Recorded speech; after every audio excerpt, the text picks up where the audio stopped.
सुल्तान चलता है अपनी एक नई चाल। वो शॉपिंग के लिए पहली मर्तबा असरा को लेके जाता है अपने साथ, लेकिन साथ में अपना कार्ड नहीं लेके जाता और इतनी चालाकी से इतनी महंगी महंगी शॉपिंग करता है खुद भी और बेचारी असरा के लिए बहुत ही कम चीज़ें खरीदने देता है, और वो भी सारे असरा के भाई के कार्ड से पैसे जाने होते हैं, उसे पता होता है। और फिर उसके बाद अभी यही बात ख़त्म नहीं हुई, उसे ले जाता है एक महंगे वाले होटल में कि भाई मेरा खाने को दिल चाह रहा है। और खाने के लिए जब वो जाते हैं तो वहाँ पे मिल जाती है एक उसकी पुरानी फ्रेंड, और उसके ऐसे हाथों में हाथ लगा के गले लग के और फिर बैठ के इतनी बातें करते हैं, और बेचारी असरा देखती रह जाती है क्योंकि उसे बिल्कुल टाइम नहीं देता। असरा जब कंप्लेन करती है तो आगे से सुल्तान उसे खूब बातें सुनाता है कि तुम क्या मशरकी औरतों की तरह ये बातें करती हो, तुम पे ये बातें सूट नहीं करती। अगले दिन नाश्ते की टेबल पे जैसे ही असरा बैठती है तो उससे आगे से हुक्म देता है कि जाओ वो शॉपिंग लेकर आओ जो तो इनके घर वालों के लिए करके लेकर आई है, जबकि ऐसा तो बिल्कुल था ही नहीं, क्योंकि इन्होंने कोई शैतान ने अपने घर वालों के लिए कुछ लिया ही नहीं होता। और जो बच्ची कुची होती है शॉपिंग वो अपने असरा को देने पड़ जाते हैं, हाला और उसकी वालदा को। है कि उसके इम्तिहानात खत्म होने के नाम ही नहीं ले रहे। अब असरा का ब्रेसलेट उसने खुद में गुम कर दिया ताकि नौकरानी के ऊपर इल्जाम लगाया जाए और नौकरानी को कर दिया जाए फारिग और सारा काम करना पड़े असरा को। नौकरानी मिन्नत करती है कि मैंने कोई ब्रेसलेट नहीं लिया, जबकि वो इतना कीमती ब्रेसलेट होता है, हीरों से भरा हुआ, इतना कीमती। बेचारी असरा को समझ लग जाती है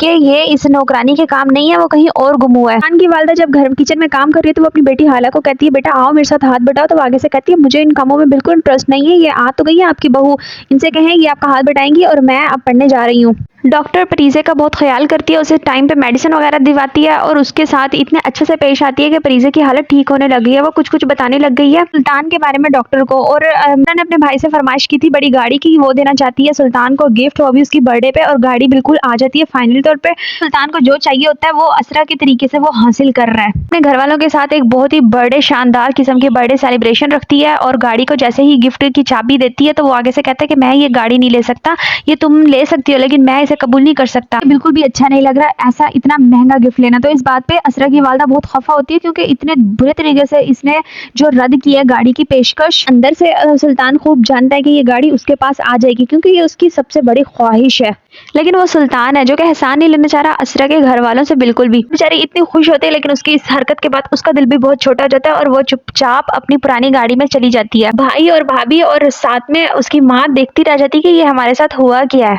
लेकिन कोई ये नहीं जानता कि सुल्तान जो है उसने अपनी चाल चल दी है। उसे पता है कि ये गाड़ी उसी के पास आनी है हर तरह से, जो मर्जी कर ले। वो जाते ही वो असरा की खूब क्लास लेता है कि तुम्हें इतना बड़ा गिफ्ट लेने की क्या जरूरत थी, तुम मुझे नीचे दिखाना चाह रही हो ना, बस तुम्हारी यही वजह है कि मुझे ये तुम्हारी हरकतें अच्छी नहीं लगती। ये असरा परेशान होने लगती है तो सुल्तान आगे से कहता है कि चलो ऐसा करते हैं ये वाला गिफ्ट ले लेते हैं, लेकिन तुम दोबारा कभी कोई ऐसा गिफ्ट नहीं लोगे जिसकी वजह से मुझे नीचे होना पड़े। अब जो कि किचन का सारा काम संभाल लिया है असरा ने, तो जैसे ही वो चाय बना के लेकर आती है तो सुल्तान उसे ऑर्डर देते हैं जाओ सैंडविच बना के लेकर आओ। सैंडविच बना के लेकर आती है तो उसे कहता है इतनी बकवास सैंडविच क्या तुम्हें बनाने नहीं आते। असरा कर देती है शयान को मैसेज के आते हुए गाड़ी की चाबी लेते आना, गाड़ी लेते आना। तो इस बात पे एकदम से माँ शॉक्ड हो जाती है कि ये क्या बात हो गई, पहले इनकार कर देता है सुल्तान और फिर अब राजी हो गया लेने पे, ये तो कोई बात ना हुई। दूसरी तरफ असरा इतनी मेहनत करके अपने घर वालों के लिए इतना सारा खाना बनाती है तो सब उसकी तारीफें करते हैं और उसे तोहफे तोहाइफ देते हैं, जबकि सुल्तान और उसकी बहन को ये बात बर्दाश्त नहीं होती। जो तो जैसे ही किचन में जाते हैं असरा तो सुल्तान आगे से कहते हैं तुम एक बात बताओ, तो खाना बिल्कुल एकदम बकवास था, लेकिन वो तुम्हारे घर वाले हैं ना तुम्हारी लाज रख लेते हैं, लेकिन मैं हूँ हकीकत पसंद, जो बात है मैं वही कहूंगा।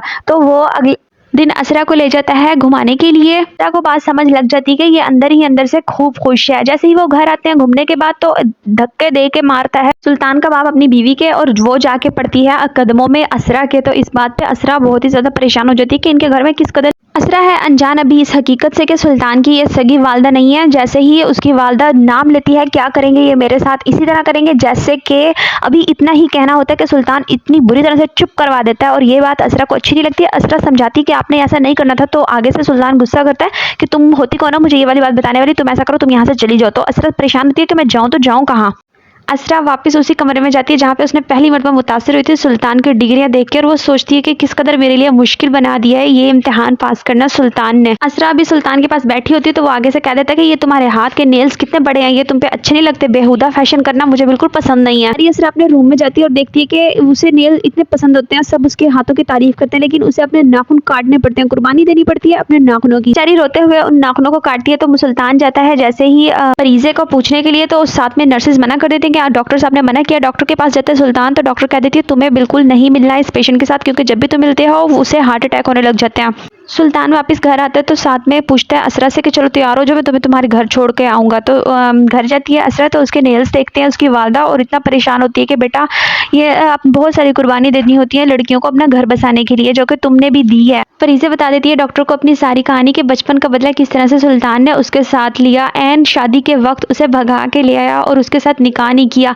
बेचारी मिन्नतें करती रही, तरले करती रही, पाँव पकड़ा, लेकिन उसने राज़ी नहीं हुआ निकाह करने के लिए। जब वो वापस अपने घर गई तो पता चला कि बहन को तलाक हो चुकी है उसकी वजह से। तो उसका बाप उसे धक्के देता है, उसका भाई उसे धक्का देके बाहर निकाल देता है। जब वो बाहर निकलती है तो वो बेचारी पागल हो जाती है गुस्से से। तो सब मोहल्ले वाले इकट्ठे होते हैं और उसे जमा करवा देते हैं पागल खाने में।